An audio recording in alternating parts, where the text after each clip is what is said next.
mohon maaf ya, kurang cerdas kalau sekolah cuma buat sekolah saja. Anda harus dapat manfaat-manfaat yang lainnya lah, entah dapat reputasi, entah dapat teman, dan seterusnya. Dan ternyata benar. Oke, pemirsa, Pak Kodari ini sekolah kebanyakan menurut saya. Jadi ngambil pertama tuh salah ya. Udah ngambil salah, merasa salah jurusan, tapi hebatnya beliau udah ngambil salah tidak drop out. Diterusin sampai dapat sarjana, lanjut lagi ngambil jurusan baru. Sekolah kebanyakan gitu buang waktu gak menurut Bapak?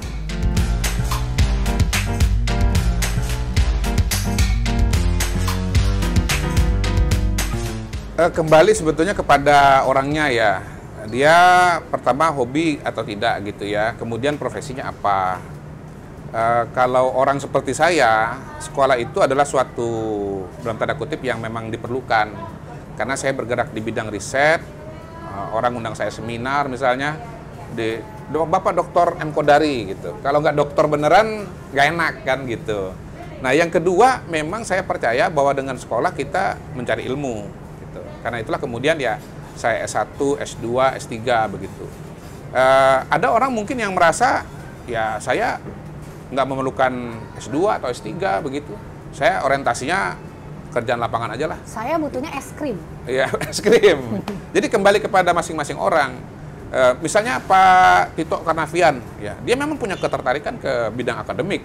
Makanya Pak Tito S2, S3, bahkan dia kejar profesornya begitu. Saya sampai sejauh ini nggak terlalu berminat dengan profesor ya, karena profesor itu orientasinya ke dunia akademik ya. Saya memang dunia riset tetapi bukan yang sangat akademik, lebih banyak praktisnya begitu, sebagai peneliti lapangan lah katakanlah. Jadi kalau yang hobi nggak buang waktu untuk belajar? Menurut saya tidak, tetapi sekali lagi kalau kita sekolah, tolong orientasinya jangan cuman gelar ya. Anda kalau mengerjakan sesuatu, sebisa mungkin manfaatnya itu berlipat ganda gitu. Saya misalnya pengen S2 ke luar negeri. Ya bukan semata-mata pengen sekolah di luar negeri, bukan. Tapi di sana saya ingin dapat pengalaman hidup, bagaimana rasanya hidup di negeri orang. Ingin memperlancar kemampuan bahasa Inggris, walaupun gagal ya. Karena sekolah di Inggris sana, orang Inggris bahasanya medok banget gitu, beda dengan yang biasa dipakai hari-hari di sini. Kemudian saya di sana sambil bekerja juga untuk memperkaya wawasan. Di luar memang perlu juga buat tabungan sih gitu. Kemudian saya S3 di Gajah Mada. Iya, di UGM ya, di UGM di Jogja. Nah, teman-teman saya di Jakarta bilang, ngapain kok dari lu kuliah jauh-jauh S3 di Jogja gitu. Kenapa nggak di UI aja? Jawaban saya, ngapain saya di UI lagi? Kan saya sudah ilu nih gitu. Kalau saya kuliah di UGM, saya jadi kagama. Teman saya tambah banyak gitu. Memperbesar network. Memperbesar network begitu loh. Jadi, mohon maaf ya, kurang cerdas kalau sekolah cuma buat sekolah saja. Anda harus dapat manfaat-manfaat yang lainnya lah, entah dapat reputasi, entah dapat teman, dan seterusnya. Dan ternyata benar. Ya, dekan saya dulu, rektor saya dulu jadi menteri, jadi Mensesnek, ya kan? Kemudian Pak Jokowi presiden dari Gajah Mada, kan begitu kan? Lalu gubernur-gubernur ini banyak dari Gajah Mada loh. Pak Anies Baswedan, Gajah Mada.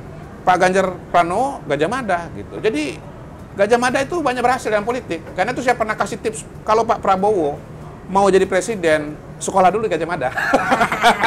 Jadi pemirsa harus tahu sekolah bukan selain gelar, ngerti apa yang kita pelajari ya, betul. Sama membangun network. Jangan sekolah tawuran, bolos tapi nggak bangun network. Iya, betul. Rugi. Artinya begini, manfaatnya itu kalau bisa 300 ya, kenapa Anda cuma dapat 100? Dimaksimalkan. Begitu. Belajarlah sampai ke negeri Cina. Sering mendengar pepatah itu. Belajarlah dengan siapa saja, di mana saja, dan kapan saja. Kesuksesan akan jauh lebih mudah diraih.